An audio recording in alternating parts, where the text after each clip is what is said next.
Well, airplanes flying across the land and sea. Everybody flying but a Negro like me.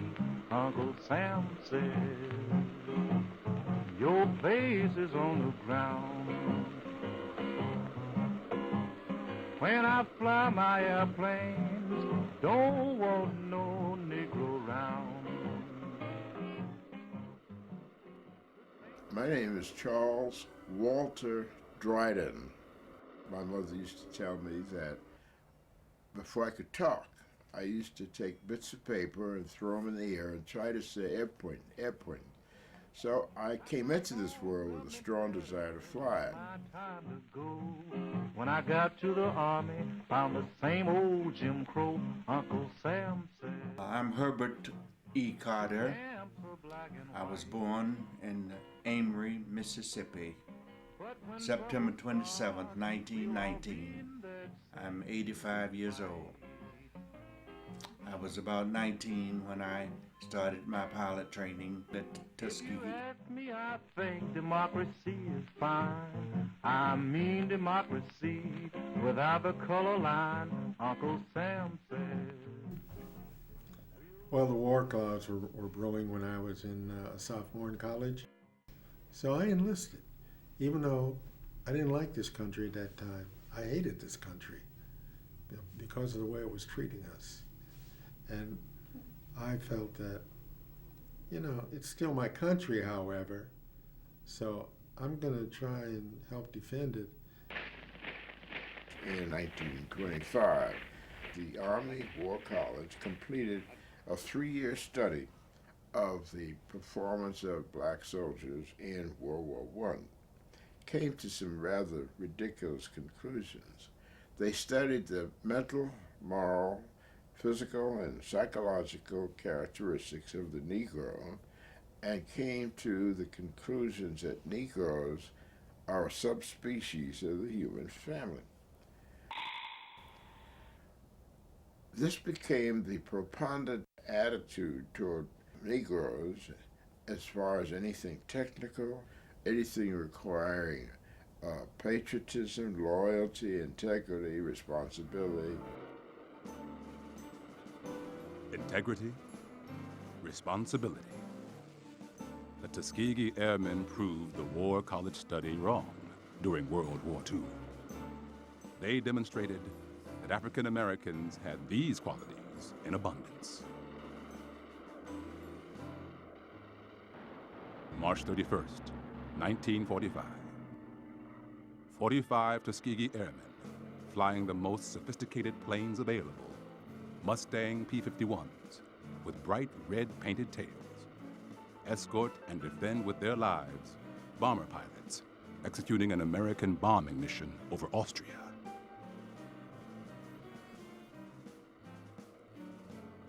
By the end of the mission, they destroyed 12 German aircraft. The airmen were so good at protecting our bombers that the bomber pilots called them the red-tailed angels, often not knowing that these angels were black. I kind of roll around them, and we would form a defensive perimeter around the bombers. So nobody could get through without shooting us down first.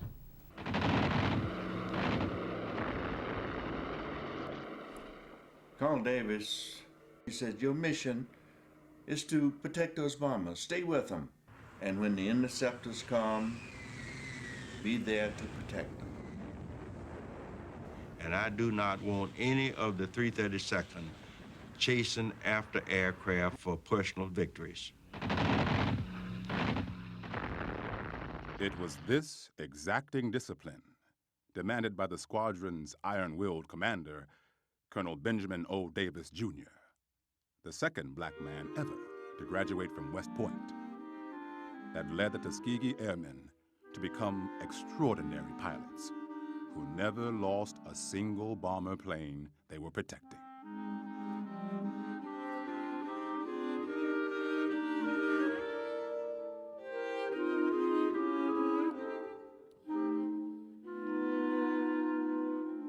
The story of the Tuskegee Airmen is a relatively unknown one in American history. Yet, it is a large and important chapter in the fight against racism in the United States.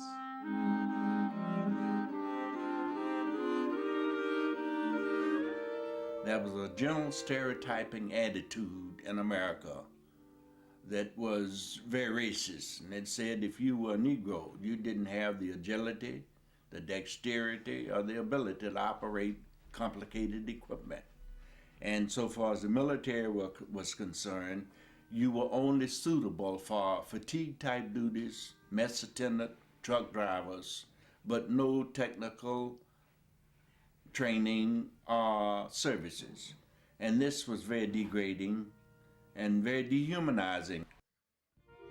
Like much of America, the armed forces were segregated, and the majority of blacks in World War II did menial work. My brother and I tried to get in the Navy.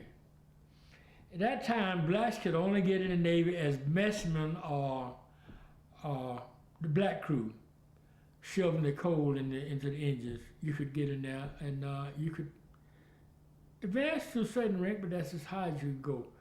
I went in and told the recruiting sergeant that I wanted to apply for the aviation cadet program. He was astonished, and he looked and he says, "There ain't no niggers flying no airplanes. Boy, you must be crazy. Get out of here." Fortunately, Black America also had friends. One of them was First Lady Eleanor Roosevelt. In 1941, she met Charles Alfred Anderson, one of America's first black pilots. He had to teach himself to fly because no white pilot would. In those days, it was 100% segregation. And they just point blank tell you that we don't take colored people out. No, we don't take you out. Mrs. Roosevelt met Chief Anderson, as he was affectionately called, at the Tuskegee Institute, a college for ex-slaves that had been founded in Alabama in the years following the Civil War. Chief Anderson had not only taught himself to fly, but was credentialed to teach others. He was training pilots when the First Lady noticed him. First thing she said when I was introduced to her was that I always heard that colored people couldn't fly airplanes. But I see you flying all around here. I said, "Oh yes, Ms. Roosevelt, we've been flying for quite a while." So then she decided she's going to take a ride with me. I don't know if I asked her to or not, I'm not sure. And so I'm going to take a flight with you. And then everybody got all upset about it. And, people who were with her and whatnot. "No, Mrs. Roosevelt, you can't do that." But she was a woman who was very determined to do whatever she wanted to do. So she said, "Come on, let's go." We went over and got in the airplane. So when it came down, she said, "Well, I see you can fly all right." The wife of the president, flying with a black pilot? Mrs. Roosevelt knew the value of this picture. This was her way of supporting black Americans.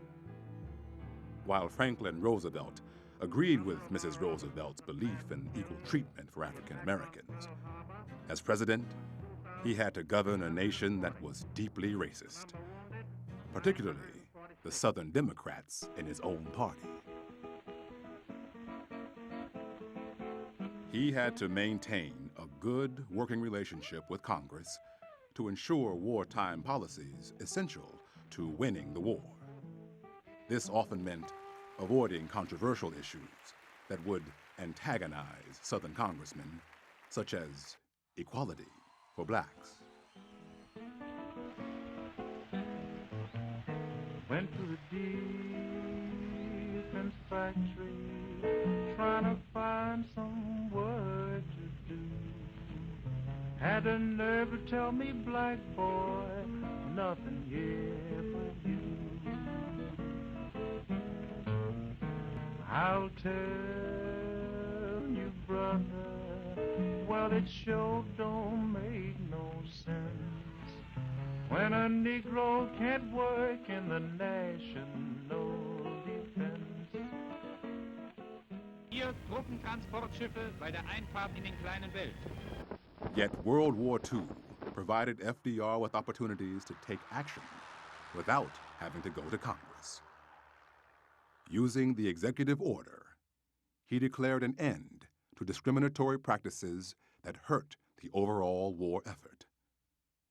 FDR prohibited discrimination in the defense industry, created the Fair Employment Practices Commission, and the Roosevelt administration authorized the creation of the all-black air squadron at Tuskegee. He also would appoint an unprecedented number of black Americans to important government positions. Such steps would lay the foundation for the eventual integration of the military and help prepare the way for the civil rights movement that followed the war.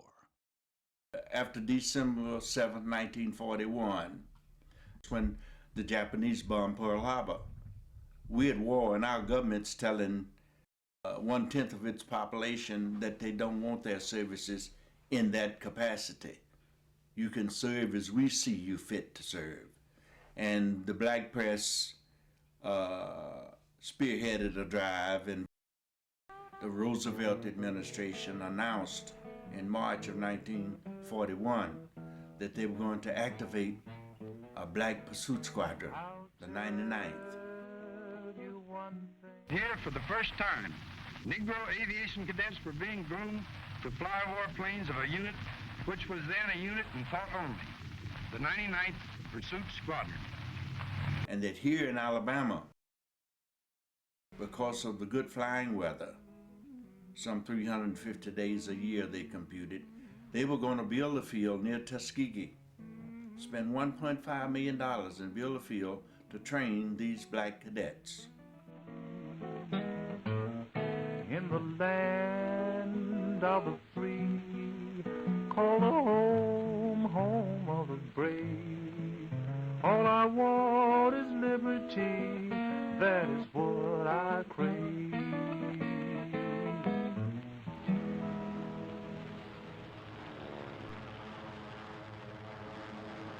Some of them said, well, it's impossible. They're not going to be able to fly. But we'll have an experimental program at Tuskegee to prove one way or another, mostly that it won't work. And that's why we call it Tuskegee Experiment. Traveling to a training base below the Mason-Dixon line was clearly daunting to the black men reared in the cosmopolitan cities of the North. My first exposure to Jim Crow was on the train, because it was only colored coach, all colored, and there was a car behind the baggage car, which was behind the coal engine. There was no air conditioning, so it was hot, very hot.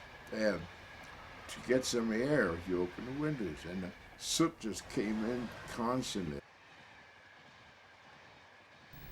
We went into this store. It was like a general grocery store. It was small. And we started collecting the things that we wanted to buy. All of a sudden, the store owner comes out from behind the curtain, and he said, "I don't sell to niggas. Get out of here, or I'll call the police." That kind of thing. Despite a continuous barrage of racist incidents, the Tuskegee Airmen began a demanding training process in March of 1941. 1 year later, in the summer of 1942, the 99th Pursuit Squadron was finished training and ready for combat. But no military commanders would accept them. So, for another year, the Tuskegee Airmen remained in Alabama, training and, well, retraining. We trained them, and they can fly, but the commanders in the Pacific, the commanders in Europe didn't want any part of it. They thought we'd be in the way. So Arnold was at one point contemplating sending us thousands of miles from any combat area. So that's how desperate they were just to shut us to the side. Finally, in 1943, the Tuskegee Airmen went on active duty in North Africa. They soon found out that even in war, segregation was enforced. The airmen brought with them black mechanics, air traffic controllers, and even black doctors. Still, resistance to the black pilots within the military did not let up. Their immediate supervisor, Colonel William Spike Momeyer, wrote a report about the 99th, stating, "They have failed to display the aggressiveness and desire for combat that are necessary to a first-class fighting organization." The airmen's commander, Colonel Benjamin Davis Jr., was forced to return to Washington to fight for the survival of his squadron at a congressional hearing. His testimony successfully countered the critics. The resulting congressional report stated that the 99th Pursuit Squadron was a superb tactical fighting unit. From that point on, the Tuskegee Airmen fought ferociously to escort and protect American bombers. They excelled and proved the doubters wrong.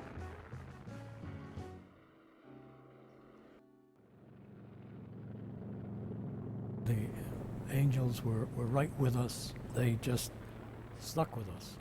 And I remember we were over Vienna, and the first time we ever got hit by fighter bombers, we all grabbed our guns and started shooting at them. I didn't care where the gun was going as long as it was going off.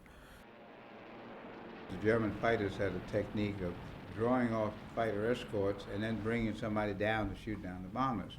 Our record of never losing a bomber to enemy fighters is a unique record in the military history. And the reason for this is Colonel Benjamin Davis and his staunch leadership, which insisted that if we were assigned to escort the bombers, we had to stay with the bombers. They were always on time.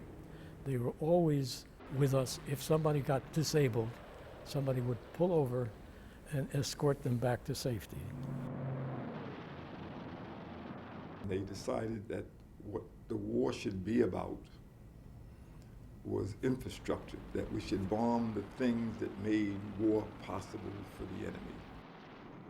The oil fields were vital to the Luftwaffe and the Nazi machine altogether, and the Luftwaffe was guarding them with whatever was left that they had, and they put up a tremendous resistance.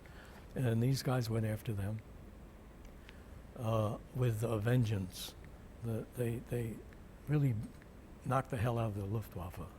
As we came over the target, getting ready to bomb the Mercedes-Benz tank plant, which was producing tanks, not automobiles at that time, out of the corner of my eye, I noticed these jets streaking by. And I said, "Drop your tanks and follow me." So from the rear position, I pulled up, turned upside down, dropped underneath of the bombers, away from the jets, and then made a hard right turn so that I could catch the jet just as he was coming in to shoot down the bomber. I had a good electronic sight. I put my leads on him, I pulled the trigger, boom, hit him right midstream. He parachuted. It was the first kill in the 15th Air Force of a jet. And it happened just like that. Come down under the bombers, away from the jet, and get into the jet, boom, boom, blew it up. As a matter of fact, the picture that's behind me is a picture of me shooting down the jet over Berlin on March 24th, 1945. They decided to change our airplane. So now people who had flown the P-40 in North Africa and the P-40 at home suddenly are told you have to fly another airplane. And they put us in what we call the Jug, or the P-47 Thunderbolt. Completely different airplane, from a little light 39 to an airplane that weighs 16,000 pounds empty, carried 8 machine guns, 4 in each wing. But soon the Germans found out that we couldn't stay with the bombers, B-24s and 17s, all the way there. So they decided again that they would have to have another airplane that could go the distance. And they picked a beautiful airplane called the Mustang, P-51. They said, here's your airplane, and this is how you start it, this is how you run it. Patted us on the head and said, go back to Italy. And then we flew it back to Italy. The next day we fly a mission. No, back to the States for 3 months, 5 months for training. No, intense, in a combat zone fight.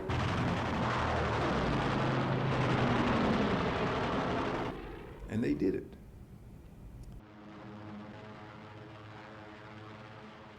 If we fail, then the bigots and the naysayers and so forth would be able to say, we told you they couldn't do it, and they failed, so just go away, don't bother us anymore. We knew that if we failed, that the people were going to go back to this study that was done in 1925 and said, we told you they couldn't do it. So everybody who came into that program knew that we just don't fail. We did our best, and some of them made it big time.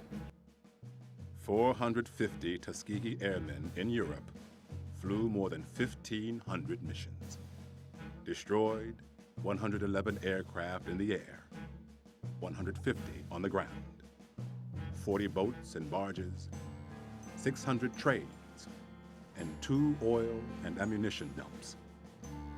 Collectively, they received 95 Distinguished Flying Crosses, 14 Bronze Stars, and 744 Air Medals and Clusters. But what meant the most to the airmen happened after the war.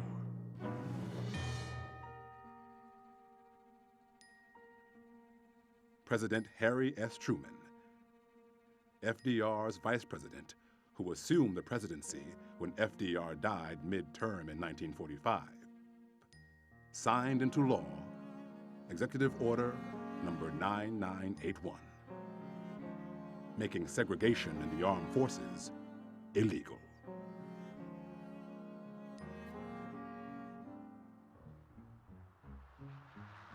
In the end, it's said that the Tuskegee Airmen won 2 great victories.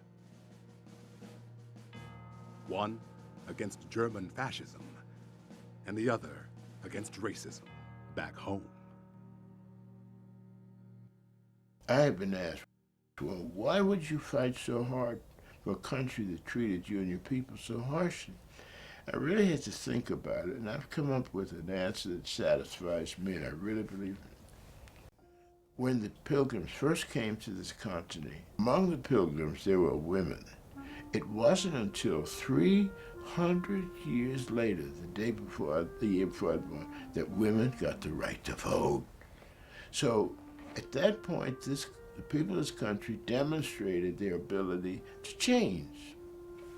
There was a time that lynching black people was a festival. You don't do that anymore. It's against the law. The people of this country finally got to the point where they say, that's inhuman and we don't go along. So they voted against it with the anti-lynching law. There was a time when the armed forces were segregated. Not anymore. There has never been another country whose people have shown an ability to change like us.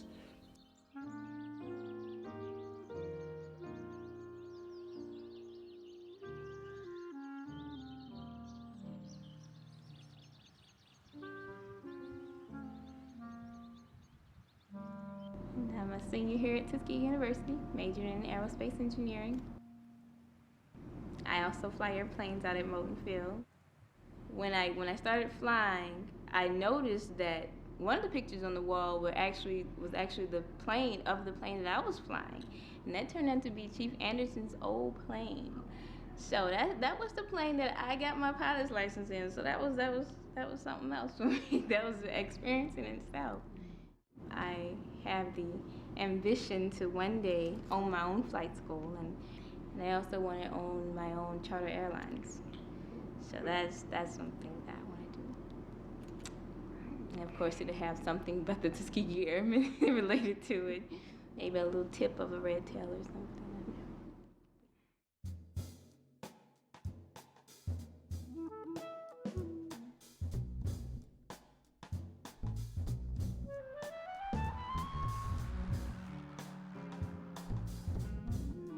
Two Foxwoods came on my right. I turned right and put up a stone wall of bullets